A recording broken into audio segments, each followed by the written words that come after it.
السلام علیکم اسٹوڈنٹس، میں آپ کی اردو کی ٹیچر امید کرتی ہوں کہ آپ سب خیریت سے ہوں گے۔ جیسا کہ آپ سب کو معلوم ہے کہ ہم مثالی طالب علم کی ریڈنگ کلاس میں کر چکے تھے، تو اب ہمارے پاس مثالی طالب علم کے سوال جواب، الفاظ معنی اور کالم رہ جائیں گے، جو کہ میں آپ کو آج کلیئر کر دوں گی۔ جی، تو سب سے پہلے سوال جواب پر آتے ہیں۔ سب سے پہلا سوال ہے، مخدوم صاحب نے مثالی طالب علم کے حوالے سے گفتگو کب کی؟ تو اس کا جواب ہے، مخدوم صاحب نے مثالی طالب علم کے حوالے سے گفتگو ہفتہ وار بزم ادب میں کی۔ دوسرا سوال ہے، جماعت کے منیٹر طارق نے کیا سوال کیا؟ اس کا جواب ہے، سر، مثالی طالب علم کا کیا مطلب ہے؟ اگلا سوال ہے، مسلمان مثالی طالب علم کی صفات کیا ہیں؟ صفات کہتے ہیں خوبیوں کو۔ اس کا جواب ہے، مسلمان مثالی طالب علم کی صفات میں شامل ہے کہ وہ صبح سویرے اٹھتا ہے، کلمہ شریف پڑھتا ہے، نماز ادا کرتا ہے، قرآن پاک کی تلاوت کرتا ہے۔ اگلا سوال ہے، عمران نے علامہ محمد اقبال کا کون سا شعر پڑھا تھا؟ اس کا جواب ہے لوگ وہی جہاں میں اچھے آتے ہیں جو کام دوسروں کے۔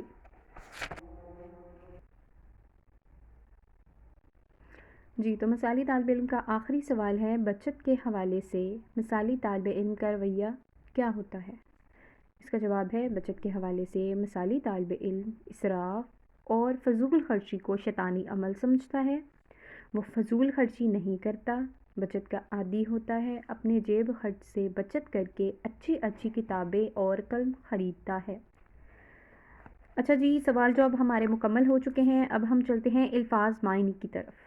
تو سب سے پہلا جو الفاظ معنی میں سب سے پہلا جو لفظ ہے وہ ہے اسراف۔ اسراف کے معنی ہے فضول خرچی۔ جی، دوسرا معنی ہے توفیق۔ توفیق کا مطلب ہے طاقت، ہمت۔ تیسرا معنی ہے ترجیح۔ ترجیح کا معنی ہے اہمیت۔ چوتھا معنی ہے مقبول۔ مقبول کا معنی ہے مشہور۔ پانچواں معنی ہے اثار۔ اثار کا معنی ہے قربانی۔ اگلا لفظ ہے صفات۔ صفات صفت کی جمع ہے اور جس کا مطلب آگے آ جاتے ہیں کالم ملائیں، کالم الف اور کالم بے۔ آپ دیکھیں گے آپ کے پاس کالم الف بھی موجود ہے، کالم بے بھی موجود ہے، جس کا جواب آپ نے کالم جیم میں لکھنا ہے۔ تو جی، سب سے پہلا کالم ہے ہفتہ وار۔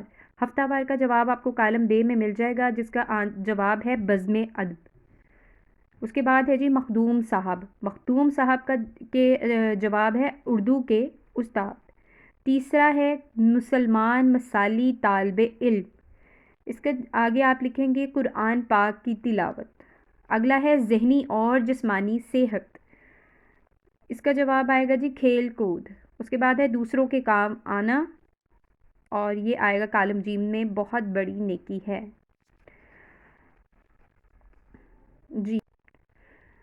جی، تو اب آپ کا اردو کا مثالی طالب علم کا کام ختم ہو چکا۔ اب ہم چلیں گے اردو بے کی طرف۔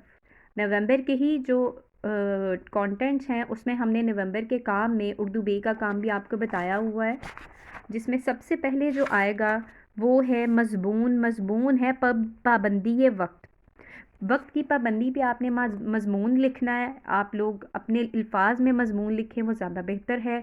مضمون جو ہے کم از کم 3 سے 4 صفحات کے اوپر مشتمل ہونا چاہیے، کیونکہ مضمون کے جو نمبرز ملتے ہیں وہ 8 اور 10 کے قریب قریب ہوتے ہیں۔ تو مضمون جو ہے آپ نے اپنے کوشش کرنا ہے کہ آپ نے اپنے الفاظ میں مضمون لکھنا ہے وقت کی پابندی کے اوپر۔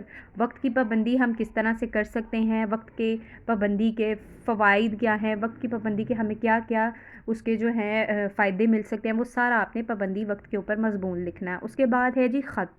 اردو کا ہی نومبر کے کام میں آپ نے خط بھی لکھنا ہے۔ خط میں آپ نے کس کے نام لکھنا ہے جی؟ چھوٹے بھائی کے نام خط لکھنا ہے۔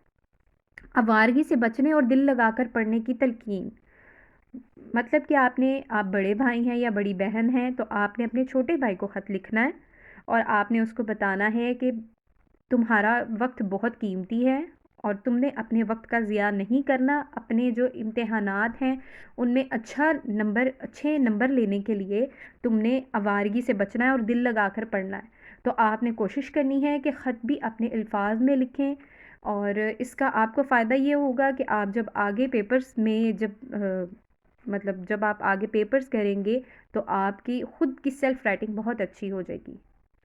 تو امید کرتی ہوں آپ سب کو میری ویڈیو اچھی لگے گی۔